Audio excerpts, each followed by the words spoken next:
In the heart of medieval Europe, shrouded in the mist of dawn, rises an imposing castle. Its towering spires reach toward the sky, while the shadows of its walls conceal the secrets of one of history's most powerful dynasties, the Habsburgs. But every great dynasty has a beginning, and for the Habsburgs, that beginning was not just a tale of nobility and glory. It was a journey marked by relentless battles, political intrigue, and alliances forged in the fire of ambition. From obscurity to the domination of empires, this family carved its name into history with blood and strategy, becoming the force that would rule vast territories for centuries. How did a simple medieval fief become the cradle of emperors? What decisions and betrayals secured their power? And how did the Habsburg legacy shape the fate of Europe? Before we dive into this epic story, over 95% of our viewers are still not subscribed. If you enjoy videos like this, subscribe now, leave a like, and comment on what impresses you most about the Habsburgs. This helps us a lot in continuing to bring amazing historical content to you. At the beginning of the 11th century, Europe was a mosaic of small kingdoms, fiefs, and warlords vying for territory. Among these nobles, a man named Radbot of Kletgo, a Swabian of noble lineage, was destined to lay the foundations of a dynasty that would one day rule empires.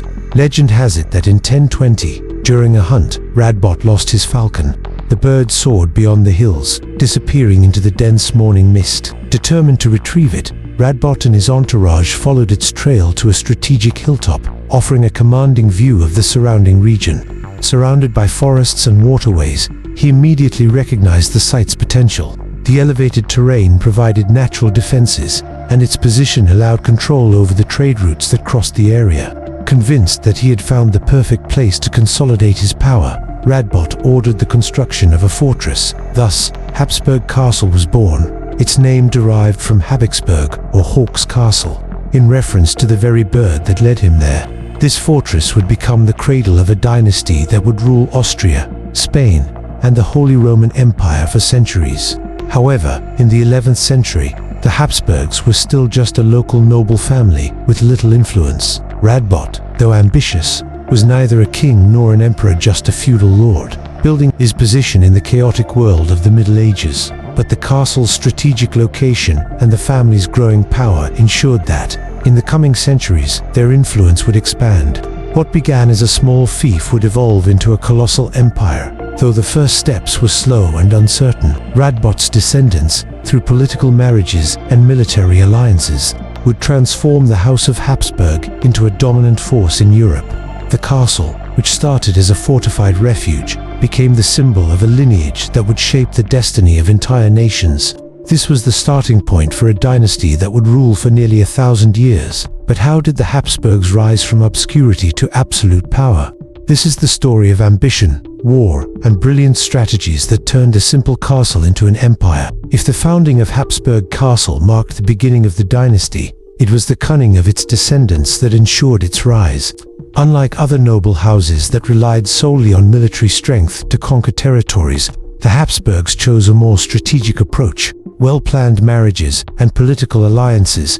In the 11th and 12th centuries, Europe was dominated by the Holy Roman Empire, a complex network of kingdoms and duchies under the authority of the emperor. To thrive in this landscape, the Habsburgs realized that fighting for land was not enough. They needed to be on the right side of the imperial throne disputes. Werner II, grandson of Radbot, understood this dynamic and aligned himself with the emperor. His loyalty was rewarded with new lands, strengthening the family's position. But it was with Otto II, in the late 12th century, that the Habsburgs cemented their influence. Otto II supported Frederick Barbarossa, one of the most powerful emperors of the time, and in return, he received vast properties, significantly expanding the family's territory. The Habsburgs also wielded another powerful weapon: strategic marriages. While other noble houses waged war against each other, they forged marital alliances that brought them titles and lands without shedding blood. This strategy would become the dynasty's hallmark in the centuries to come, culminating in the famous phrase, "Others make war, you, Austria, marry." Thus, from a small lordship in Swabia, the family began extending its rule, acquiring lands in present-day Switzerland, southern Germany, and eastern France. The name Habsburg became both respected and feared, for where others conquered by the sword, they conquered through marriage and diplomacy. However, their rise was still far from its peak. The true glory of the Habsburgs would come in the following centuries, when their alliance strategy would place them on the thrones of some of Europe's most powerful nations. But even by the 12th century, it was clear that this family was not just another among many. They had found the path to power and would not stop until they achieved imperial greatness. The next chapter in the history of the Habsburgs would reveal how this dynasty rose from loyal vassals of the Holy Roman Empire to masters of Europe. By the late 13th century, the Habsburg dynasty had already secured a respectable position among the German nobility, but it was still far from wielding true dominance over Europe. That changed in 1273 when Rudolph I was elected King of the Romans, the title given to the ruler of the Holy Roman Empire before their imperial coronation. This election marked the first major leap of the Habsburgs toward greatness. Rudolph was not an ordinary king. Coming from a lineage without an imperial tradition, he was chosen by the prince-electors to prevent more powerful houses from dominating the empire. But Rudolph would not settle for being a mere transitional ruler. He knew that to solidify the Habsburg name, he needed a great conquest. His greatest challenge soon emerged: Ottokar II of Bohemia. This king was one of the most powerful figures in Central Europe, controlling vast territories, including Austria-Styria and Carinthia regions, essential for Habsburg expansion. However, Ottokar refused to recognize Rudolph's authority as emperor, openly challenging his legitimacy. Conflict between the two became inevitable. In 1278, at the Battle of Marchfeld, Rudolph I and his allies faced Ottokar's army in one of the most decisive clashes of the era. The battle was brutal, and in the end, Rudolph emerged victorious. Ottokar II was killed in combat, and his lands fell into Habsburg hands. This victory was a turning point. For the first time, Austria became the heart of Habsburg rule, a legacy that would endure for centuries. Rudolph I was never crowned emperor, but his rise to the throne and his triumph over Ottokar laid the foundation for the future splendor of the dynasty. He ensured that Austria remained under his family's control, establishing the tradition of succession that would make the Habsburgs the lords of the Holy Roman Empire for generations. From this moment on, the dynasty would never again be seen as just another noble house.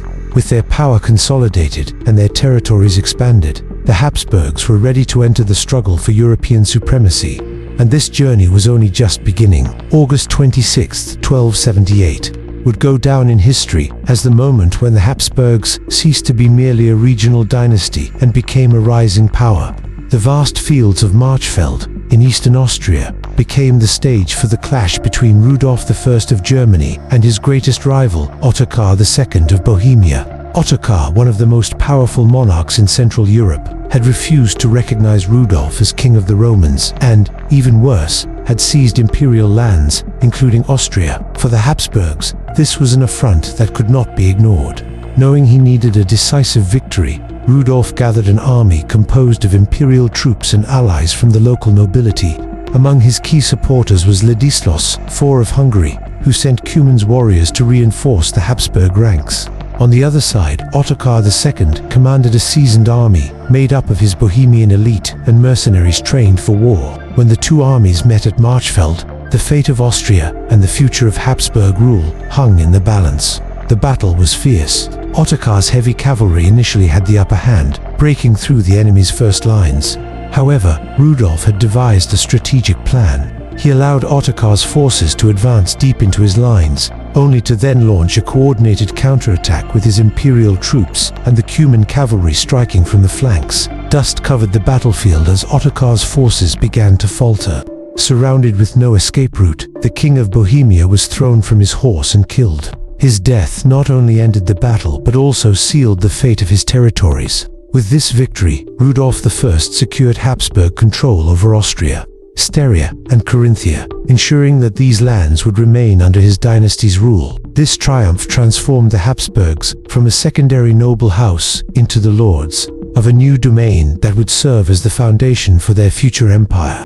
The Battle of Marchfeld was more than just a military victory. It was the first great step toward the construction of Habsburg hegemony that would dominate Europe for centuries. At the beginning of the 14th century, the Habsburg dynasty had already consolidated its rule over vast territories, including Austria and parts of present-day Switzerland. However, their growing territorial ambitions met with resistance from the Alpine peoples, particularly the Swiss peasants, who refused to accept the authority imposed by foreign nobles. This discontent would soon turn into a bloody conflict. Since the late 13th century, the Habsburgs had been trying to tighten their grip on Swiss trade routes, especially in the regions of Uri, Schwyz, and Unterwalden, strategic territories for commerce and Alpine defense. But the Swiss, determined to maintain their independence, formed the Swiss Confederation, an alliance of local communities to resist Habsburg domination. The breaking point came in 1315 when Duke Leopold I of Austria, one of the leading figures of the Habsburg dynasty, decided to crush the Swiss rebellion with a powerful army of knights and seasoned soldiers. Confident in the superiority of his forces, Leopold led his troops through a narrow mountain pass near Lake Jerry, heading toward the village of Morgetin. However, the Swiss were well acquainted with the mountainous terrain and had prepared a deadly ambush. As the Habsburg forces advanced through the pass, Swiss peasants armed with spears and halberds attacked from elevated positions, hurling stones and logs onto the enemy knights. Panic quickly spread. The heavy Habsburg cavalry, accustomed to open field battles, found itself trapped and vulnerable in the narrow paths. What followed was a massacre. The Swiss, fighting in well-coordinated formations, attacked from all sides, cutting down the Habsburg soldiers one by one. Leopold's army was decimated, and the survivors fled in disarray. The Battle of Morgetin was not only a humiliating defeat for the Habsburgs, but also marked the rise of the Swiss as a formidable military force. This disaster made it clear that not everything could be conquered by sheer force. The Habsburgs learned the hard way that local resistance and knowledge of the terrain could overcome even the best-equipped armies. The defeat at Morgetin would become a symbol of the Swiss struggle for independence and one of the first great failures of the Habsburg dynasty. At the beginning of the 14th century, the struggle for control of the Holy Roman Empire was a matter of ambition, power, and strategy. The Habsburgs, already one of the most influential noble families in Europe, saw their chance for ascension with Frederick the Fair, who claimed the imperial throne. However, this claim put him in direct conflict with Louis IV of Bavaria, another powerful contender also seeking the imperial crown. The rivalry between the two was intense and culminated in the Battle of Mulhdorf, fought on September 28, 1322. Frederick, backed by Austria and Bohemia, gathered a large and well-equipped army. Meanwhile, Louis IV, who controlled Bavaria, had the advantage of reinforcements from the imperial city of Nuremberg and several German princes who saw the Habsburgs as a threat to the balance of power. The battlefield was marked by brutality and chaos. The Habsburg heavy cavalry entered the fight, confident in its superiority. But Louis IV had a different strategy. His forces employed defensive tactics and swift maneuvers, exploiting the enemy's weaknesses.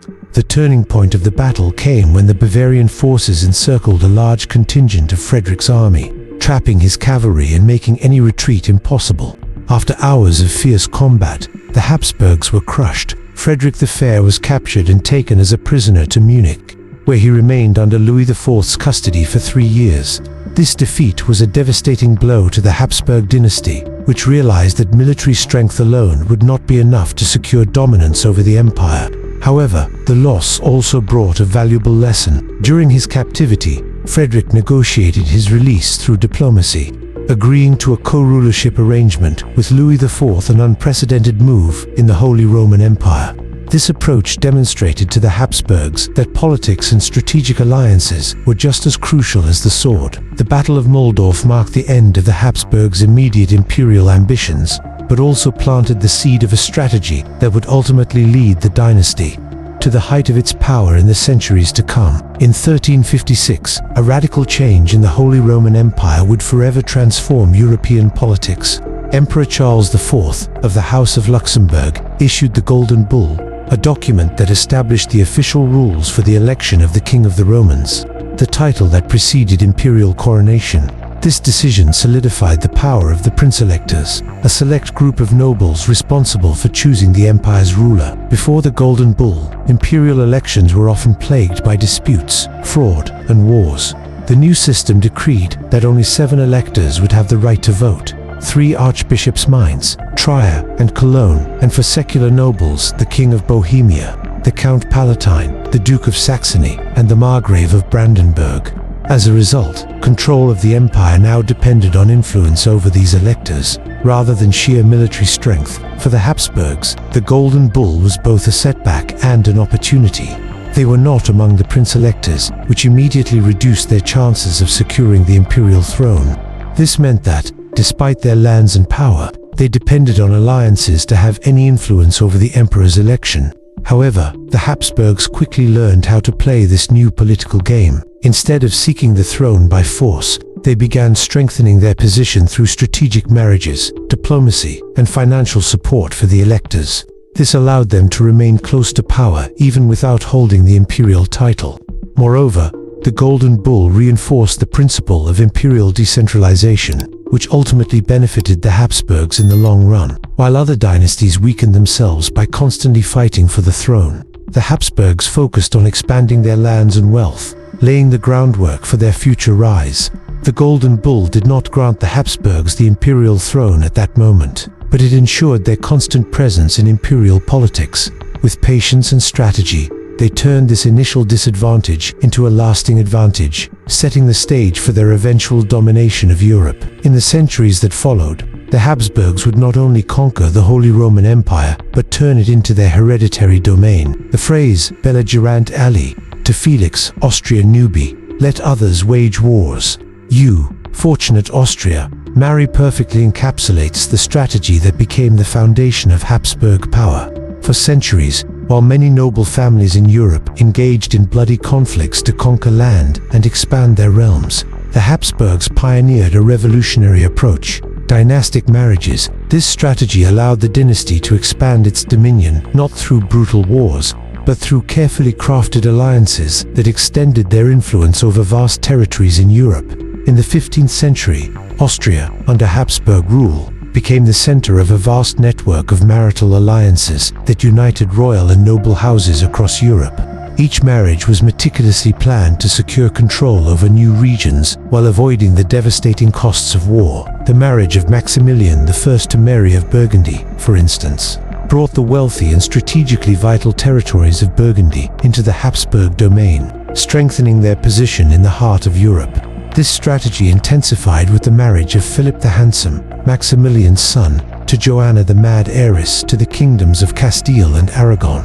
Through this union, the Habsburgs gained control over Spain, one of the greatest powers of the 16th century. Likewise, Philip and Joanna's children, such as Charles V, inherited territories spanning across Europe, including the Spanish Empire, the Low Countries, parts of Italy, and the New World. By the late 16th century, the House of Habsburg ruled over a global empire, stretching from Europe to the Americas and beyond. The phrase belligerant ally, to Felix, Austria nubi, became a symbol of political power, representing the method through which the Habsburgs amassed vast territories and influence without excessive military force.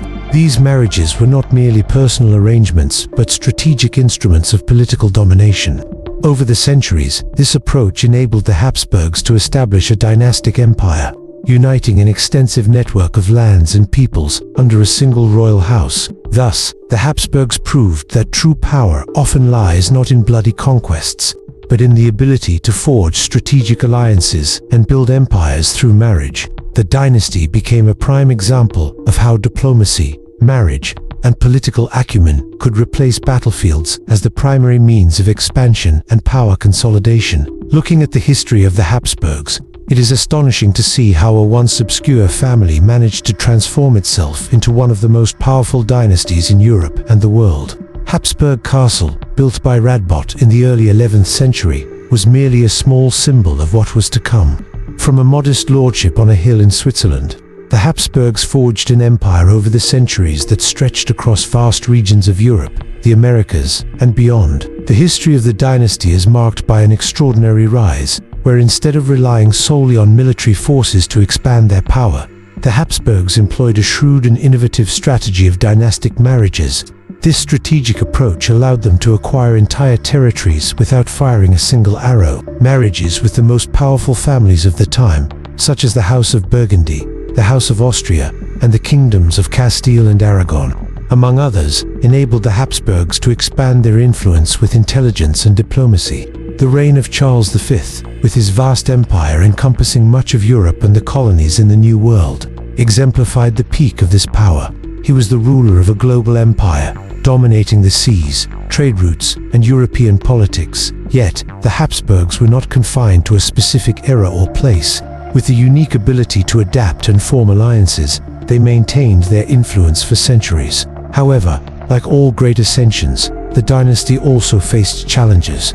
The Habsburg Empire encountered both internal and external tensions, including struggles with Switzerland, Bavaria, and even conflicts over control of the Holy Roman Empire. Yet, resistance did not erase the family's legacy, which continued to shape European history for generations. Ultimately, Habsburg Castle was just the beginning. Through wars, political strategies, and clever marriages, the dynasty rose to shape the fate of Europe for over 5 centuries. The legacy of the Habsburgs remains a testament to the power of diplomacy, patience, and strategic vision in times of uncertainty and challenge. Today, the echoes of their rise still influence history, leaving a profound mark on Europe's political, social, and cultural structures. If you enjoyed learning about the fascinating history of the Habsburgs and how this dynasty shaped Europe's destiny for centuries, don't forget to subscribe to the channel so you won't miss any of our upcoming epic historical stories. More than 95% of our audience is still not subscribed, and your subscription makes all the difference in helping us grow. Also, be sure to leave a like and share your thoughts in the comments. We love hearing what you think about these historical events. Join us and keep uncovering the past with Fragments of History.